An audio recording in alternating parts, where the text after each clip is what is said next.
أعوذ بالله من الشيطان الرجيم. بسم الله الرحمن الرحيم.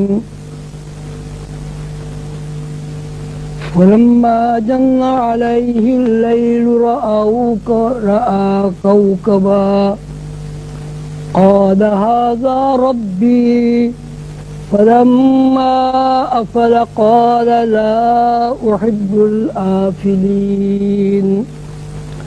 فلما رأى القمر بازغا قال هذا ربي فلما أفل قال لئن لم يهدني ربي لأكونن من القوم الضالين.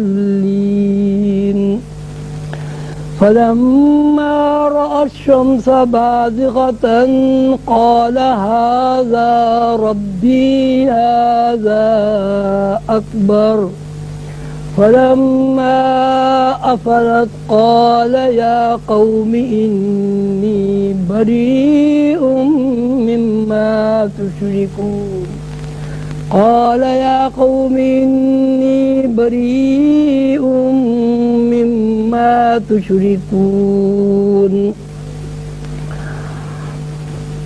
ناظرین، ہم اسلام کے حوالے سے جب کوئی بات کرتے ہیں تو منشا یہ ہوتا ہے کہ اسلام ایک مکمل نظام حیات ہے. اس نظام حیات میں 10 آدمیوں سے میں نے پوچھا کہ بھائی یہ جب خالق کعبے سے ملتے ہیں، کھڑے ہوتے ہیں، سینہ لگا کے، یہ پیشانی لگا کے، یہ ہاتھ لگا کے، یہ وائبریشن کیسا ہوتا ہے، کرنٹ کیسے دوڑتا ہے اندر؟ تو 10 میں سے 8 آدمیوں نے کہا کہ صاحب ہمارے ساتھ بھی نہیں ہوتا. پھر ان 2 آدمیوں کو ہم نے کہا بھائی تم بھی کوشش کرو، بار بار خانہ کعبے سے مل کے کھڑے ہو. آخر میں انہوں نے بھی کہا کہ ہاں صاحب اندر کرنٹ دوڑتا ہوا محسوس ہوتا ہے. اس سے ثابت ہوا کہ اللہ تعالیٰ کی تجلیات کا خانہ کعبے کے اوپر جو نزول ہوتا ہے، جب بندہ خانہ کعبے سے متصل ہوتا ہے تو اللہ تعالیٰ کی تجلیات کی جو لہریں وہ بندے کے اندر منتقل ہو جاتی ہیں. اسی صورت سے جب ہم صفا مروہ میں صحیح کرتے ہیں تو قدرتی طور پر یہ ذہن جو ہے حضرت حاجرہ کی طرف منتقل ہو جاتا ہے کہ حضرت حاجرہ اس طرح بھاگی اور دوڑی، پھر زمزم سارا ایک یعنی فلم کے طرح ایک نقشہ آدمی کے سامنے آ جاتا ہے. تو یہ حج کا فلسفہ میرے ذہن میں تو یہ آتا ہے کہ حج ایک ایسا رکن ہے کہ جس کو پورا کرنے سے انسان کے اندر اللہ تعالیٰ کی قربت کا وہ احساس اجاگر ہو جاتا ہے جس کے بارے میں اللہ تعالیٰ نے فرمایا نحن اقرب الیہ من حبل الورید، میں تمہاری رگ جان سے زیادہ قریب ہوں. اسی صورت سے انسان کے اندر ایک یہ احساس پیدا ہوتا ہے کہ میں اللہ کے گھر میں ہوں، اللہ کا مہمان ہوں، اللہ کا بندہ ہوں، اللہ میرے سامنے ہے، اللہ کا گھر میرے سامنے. تو پھر یہ ذہن میں آتے ہیں وہ فی انفسکم افلا تبصرون. اللہ تعالیٰ فرماتے ہیں میں تمہارے اندر ہوں، تم مجھے دیکھتے کیوں نہیں؟ اس کے بعد اگر آپ اور گہرائی میں جائیں اور اپنی جسم سے روح کے اندر اتر جائیں، اپنی ذات میں اتر جائیں، تو پھر یہ ادراک ہوتا ہے کہ ازل میں میری روح اللہ کی آواز سن چکی ہے. جب اللہ نے کن کہا فیکون ہو گیا، ساری کائنات بن گئی. جب اللہ نے کہا الستو بربکم، میں تمہارا رب ہوں، کیا میں تمہارا رب نہیں ہوں؟ تو روح نے اللہ کی آواز سنی اور اللہ کی آواز سن کے اس آواز کی طرف روح متوجہ ہوئی، اللہ کو دیکھا، اللہ کی صفات کو دیکھا، اور اللہ کو دیکھنے کے بعد روح نے اس بات کا اقرار کیا، قالوا بلا، جی ہاں ہم اس بات کا عہد اور اقرار کرتے ہیں کہ آپ ہمارے رب ہیں. کیونکہ ہماری روح اللہ کو دیکھ چکی ہے، ہماری روح اللہ کی آواز سن چکی ہے، ہماری روح اللہ کی ربوبیت کا اقرار کر چکی ہے۔ خانے کعبے میں جب ہمیں ذہنی یکسوئی حاصل ہوتی ہے اور ہمارا ذہن دنیا سے ہٹ کر، عارضی دنیا سے ہٹ کر اور دنیاوی معاملات سے ہٹ کر جب اپنی روح کی طرف منتقل ہوتا ہے، انوار اور تجلیات کی طرف منتقل ہوتا ہے، تو ہمارے اندر ایک یقین کا پیٹرن بن جاتا ہے کہ ہم اللہ کو دیکھ چکے ہیں، ہم اللہ کی آواز سن چکے ہیں، اور ہم اللہ کی آواز سن کر، اللہ کو دیکھ کر اللہ کی ربوبیت کا اقرار کر چکے ہیں۔ اور یہ اس لیے ہوتا ہے کہ ہم اس وقت وہاں موجود ہوتے ہیں کہ جہاں اللہ موجود ہوتا ہے۔ اللہ تو ہر جگہ موجود ہے، لیکن چونکہ اللہ تعالیٰ نے بیت اللہ شریف کو اپنا گھر قرار دیا ہے، تو اللہ تعالیٰ کا وہ گھر ہے، وہاں شب و روز اللہ تعالیٰ کی تجلیات کا نزول ہوتا رہتا ہے، انوار اور روشنیاں اس ماحول میں بارش کی طرح برستی رہتی ہیں۔ تو جب انسان وہاں پہنچ جاتا ہے تو اس کے اندر، اس کی روح کے اندر ایسی بالودگی پیدا ہو جاتی ہے کہ اس کا رشتہ اللہ سے جڑ جاتا ہے اور اسے مرتبہ احسان حاصل ہو جاتا ہے۔ رسول اللہ صلی اللہ علیہ وسلم کا ارشاد ہے کہ مومن کو مرتبہ احسان حاصل ہوتا ہے۔